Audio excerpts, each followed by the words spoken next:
학생 여러분, 공부, 수업은 입으로 한다 교수입니다. 여러분, 1 더하기 1은 얼마입니까? 수학에서 1 더하기 1에 대한 답이 있죠. 근데 경영학에서 1 더하기 1의 답은 무엇입니까? 또 무엇이어야 한다고 생각합니까?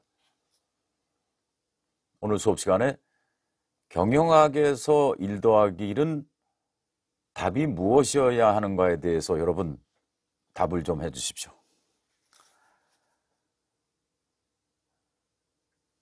현대시대는 혼자 하면 더 편하고 즐겁습니까? 개인주의 시대라서.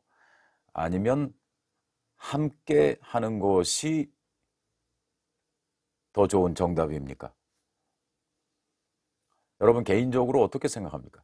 혼자 하면은 빨리 할 수 있어서 더 좋은가요? 여럿이 하게 되면은 시간도 맞춰야 되고 다른 의견도 조합을 해야 돼서 오히려 더 비능률적인가요? 지금 구글의 CEO를 지낸 에릭 슈미스라는 사람은 지금 재산이 20조가 넘습니다. 210억 달러 정도 재산을 가지고 있습니다. 평생 동안 쓸 수 없는 돈을 모았습니다. 이분이 그 졸업식에 와서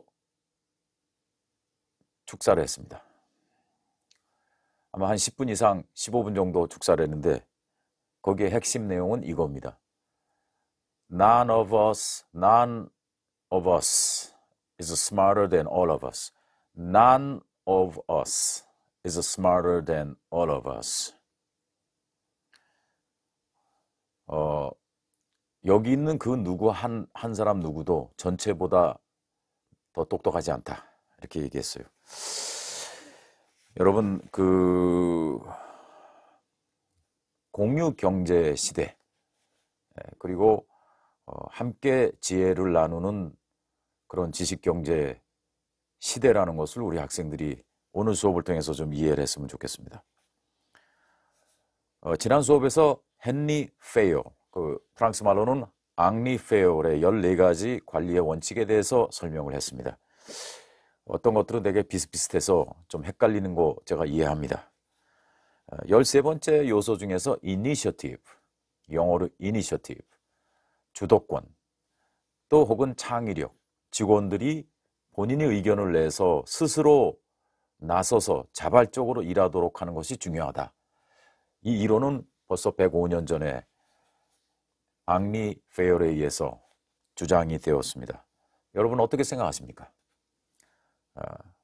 이 14가지 관리 원칙 중에서 이니셔티브에 대해서 여러분들 대부분 공감하리라 생각합니다. 억지로 하는 공부가 그게 공부가 되겠습니까? 주도적이고 그리고 왜 해야 되는지 알고 하는 공부만이 내 머릿속에 들어가서 나를 지켜주는 등대가 될 것입니다. 여러분 그런 마음으로 오늘도 수업을 해주셨으면 좋겠어요. 경영학 이론에 대해서 벌써 한 3분이 지나서 짧게 얘기하겠습니다. 과학적 관리, 앙리 페이어, 그 다음에 프레드릭 테일러, 과학적 관리의 시조들이라고 볼 수 있죠. 그 이후에 메이어라는 또 학자가 인간관계론을 주장했습니다. 인간관계라는 건 뭐냐? 보너스를 줘도 소용이 없다. 그리고 중간에 떡볶이나 스파게티 혹은 무슨 어떤 간식을 종업원에게 줘도 생산성에 별 영향이 없다.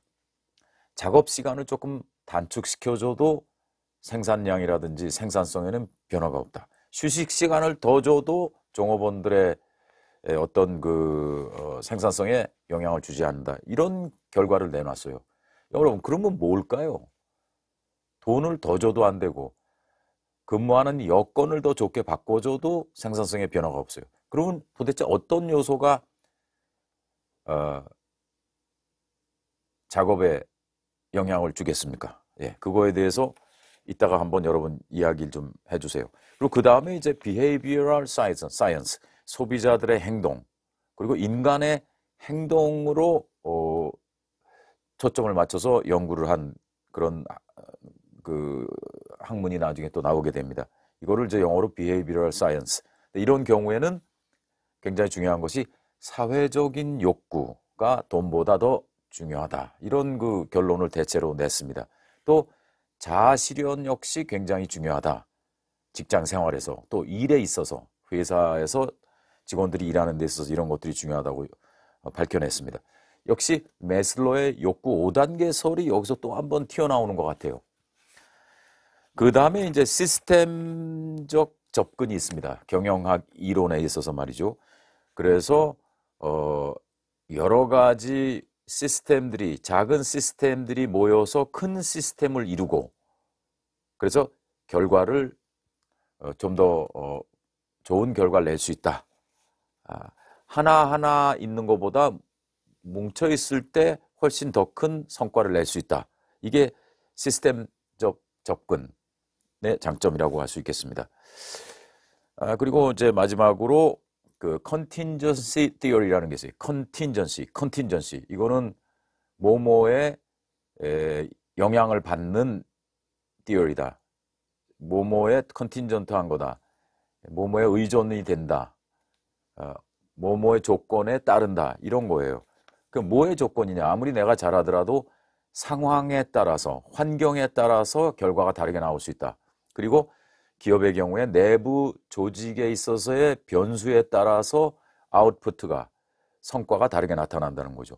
바꿔 얘기하면 내가 아무리 준비가 된 사람이라고 해도 시대에 따라서 내가 잘 쓰여질 수도 있고 아니면은 별로 활용이 되지 못하는 면도 있다. 뭐 이렇게 또 개인적으로 우리가 해석을 할 수도 있겠습니다.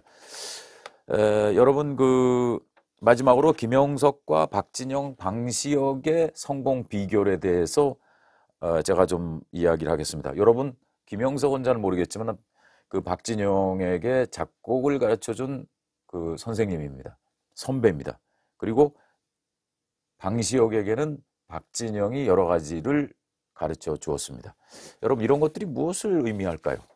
자, 오늘 수업에서 지금까지 간단하게 얘기한 것들을 중심으로 질문을 해주면 좋겠습니다. 점수도 받아가시고 그리고 즐거운 공부, 입으로 하는 공부 이따가 7시 반에 만나도록 하겠습니다.